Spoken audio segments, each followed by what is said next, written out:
I brought a new game. The four of us gathered around a folding table in a dirty basement. Somehow Nadine, Rupert, Todd, and I had managed to stay friends after college. Even though we were all working professionals now, with mortgages, and some of us even with spouses and kids, we still met every Tuesday night in the basement of the house where Nadine had grown up to play board games. Todd took the lid off a box. "What's this?" I asked. "No idea," Todd said. "Looks like it might be fun. I found it in my parents' attic." "So now we have to spend half an hour figuring out the rules," Nadine groaned. "It doesn't look that complicated," Todd replied. He was already taking out the game board, unfolding it, and placing it in the center of the table. He set out 4 playing pieces, one for each of us, on the starting space and placed a stack of cards in the middle. "God, how old is this game?" I asked. "Everything's so faded." "Dirty Hands," Rupert read from the box lid. "Looks like some cheap knockoff of the Game of Life. Are we sure we don't just want to play Settlers of Catan?" "It'll be fun," Todd insisted, though there was a hint of irritation in his voice. Not surprising. We'd been friends for years. By now, we'd gotten very good at forgiving each other, which also meant we'd gotten very good at getting on each other's nerves. Arguments were common, but we always worked them out. "Let's just try it," I said, hoping to stop the brewing conflict. It took Todd less than a minute to read through the rules. "Okay, this is easy. We take turns drawing a card and doing whatever it says on the back. Ladies first." Nadine shrugged and picked up the top card. She read it, then laid it down so we could all see. "Jump up and down to move forward 1 space." Okay," she laughed. "So this is basically a pathetic version of Truth or Dare." "You still have to do it," I said. She jumped and moved her piece forward. Then it was my turn. "Lick your neighbor's hand to move forward 2 spaces." "2 spaces?" Nadine said. "That's not fair." But she sounded completely uninterested. None of us seemed to care much about the game.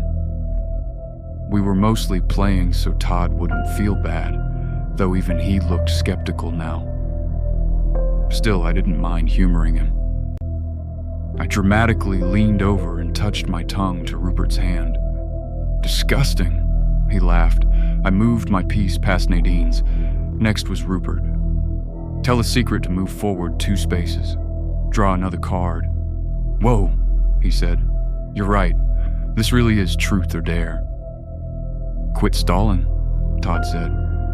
Rupert rolled his eyes. "Fine. Remember when I told you your new haircut looked good? It doesn't.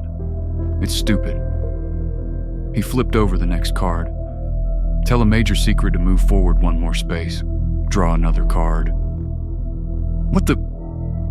Rupert looked at Todd. "Did you rig this?" Todd shrugged. It was strange that the cards were coming up one after another like this. Then again, we hadn't shuffled them. Maybe they'd been left in this order the last time someone played. Okay," Rupert said. "Let's see. Back in high school, I took the same English class my brother had taken 2 years earlier. He gave me his old computer with all his files on it, so I just turned in his old essays as my homework." Nadine snorted, and we all laughed. Rupert's confession didn't surprise anyone. It was exactly the kind of thing he would do. He flipped over the 3rd card. "Tell your biggest secret to move forward 1 space." Rupert looked at Todd again. "Okay, this isn't funny anymore. I swear I didn't arrange them like this." "Fine, I'm done. Your turn." Todd reached for the deck, but the moment his fingers touched it, he jerked his hand back. It shocked me. "What?" Rupert asked. "I'm serious, the cards shocked me." That's ridiculous, Nadine began, but she flinched too when she touched the top card. Rupert touched the deck. Nothing happened. You guys are messing with me. Curious, I tapped the cards with the edge of my pinky finger. A powerful jolt shot through my body. I recoiled so hard my chair nearly tipped over. We all looked at each other. No one was smiling anymore. It's not our turn, I said. Rupert hesitantly flipped over the next card. Reveal your biggest secret. I'm leaving. His face flushed red as he grabbed his coat from the back of the chair and stormed toward the basement door, cursing under his breath. We rushed after him, completely confused about why he was so upset. I'm sick of this game, Rupert shouted. Before any of us could react, he yanked the door open. There was a wall behind it. The only exit had been bricked up. We stared at it in disbelief. I swear I have no idea what's happening, Todd said. Rupert rushed to the window. He climbed onto a chair and threw it open, but even from where I stood, I could see that it had been bricked over too. We spent several minutes searching the basement for another way out, but the room was completely, impossibly sealed. None of our phones had a signal. The game, Nadine finally whispered. I think we have to finish it if we want it to let us out. I'm not doing it, Rupert insisted. Why? Todd asked. Come on. I don't want to be trapped down here just because you can't tell us some stupid secret. Yeah, why? I asked. What's the big deal? We kept pressing him over and over, unable to understand what he could possibly be hiding. Finally, he exploded. I'm cheating on Rachel, okay? Happy now? We all stared at him. Rachel was his wife. They'd been married for 5 years. They had a child together. And we all liked Rachel. Rupert immediately tried the basement door again, but the wall was still there, as solid as before. We had no choice. We had to keep playing. Next, trembling, Todd drew a card. Point to the friend you like the least to move forward 2 spaces. Close your eyes, he instructed us. We obeyed. Okay, he said a few seconds later and moved his token forward. Although I didn't see who he pointed at, I was surprised by how quickly he made his choice. Nadine was next. Jump again to move forward 1 space. Not all of them were bad. Not as bad as Rupert's cards, anyway.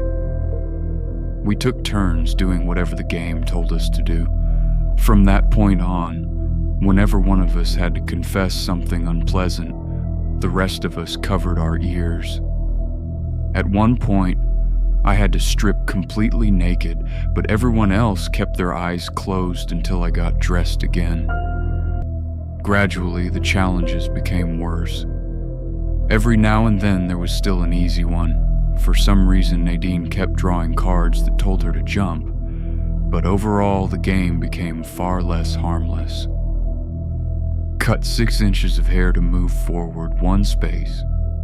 Nadine nearly burst into tears. Her hair wasn't long. 6 inches would practically mean a pixie cut. It took her almost an hour to work up the courage. She spent that time pounding on the bricked-up door and repeatedly failing to connect to a non-existent Wi-Fi network. We didn't force her, but eventually she picked up the scissors. It was almost 8 in the morning by then. Our families were probably wondering where we were. My turn. Spill blood to move forward 1 space. Draw another card. Draw another card was a bad sign. I poked my finger with a utility knife until a thin red line appeared. Spill more to move forward 1 space. Draw another card. Just great. This time I cut my thigh. But when I tried to pick up the next card, the deck shocked me. I kept cutting until blood started dripping onto my socks. spill someone else's blood to move forward one space. At least there won't be another card after this, I said. Use me, Rupert volunteered. He had been quiet ever since his confession. I knelt beside his leg. Wait, Nadine said. Head wounds bleed more. You won't have to cut very deep. Sorry, I said to Rupert, raising the knife. It took 3 cuts across his forehead before the game decided it was enough.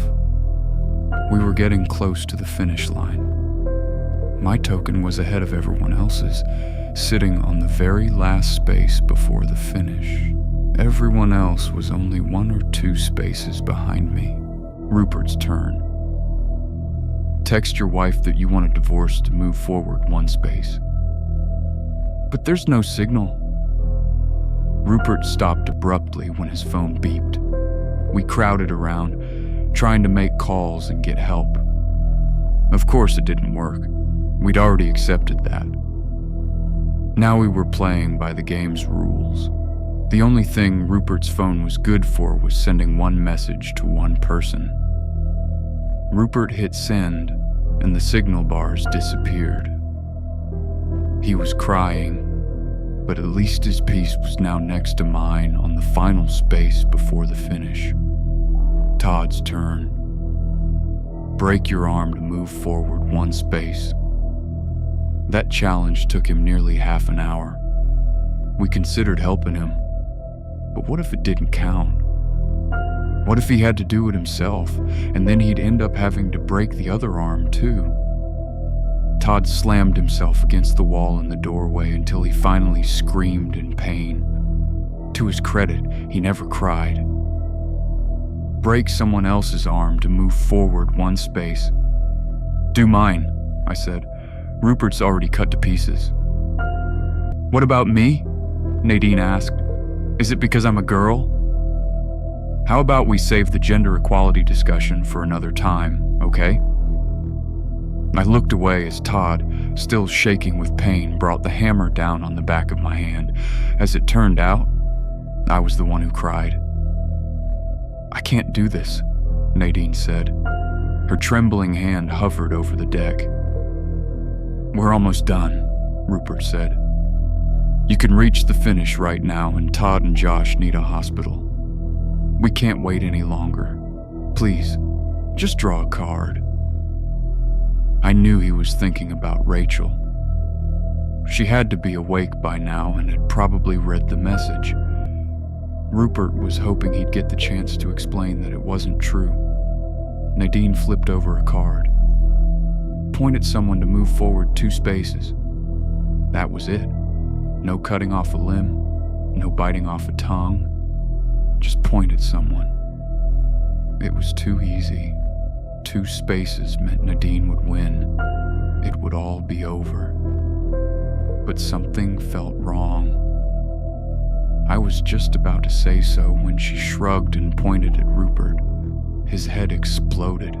A ringing filled my ears. I could taste metal in my mouth. Rupert's blood had splattered across my face. This couldn't be real. Rupert couldn't actually... He couldn't. Down on the board, his game piece crumbled into dust. Just like that, in a single instant, Rupert was gone. His child no longer had a father. I want this to end, Nadine sobbed. Please. Todd was too shocked to move. I flipped over the final card. Point at someone to move forward 1 space. I knew it. After Nadine's turn, I just knew the game would force me to make this choice, especially now that we understood what it meant. The game was silently laughing at our terror. Choose me, Nadine begged. I can't do this anymore. It says someone, I said. I can choose myself. Please, look what I did to Rupert. I can't live with that. Despite her cries, I raised my good hand and prepared to point at myself.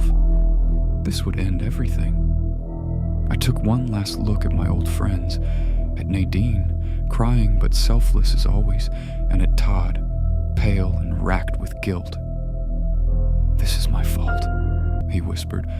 All of it is my fault. He was right. It was his fault for bringing that horrible board game.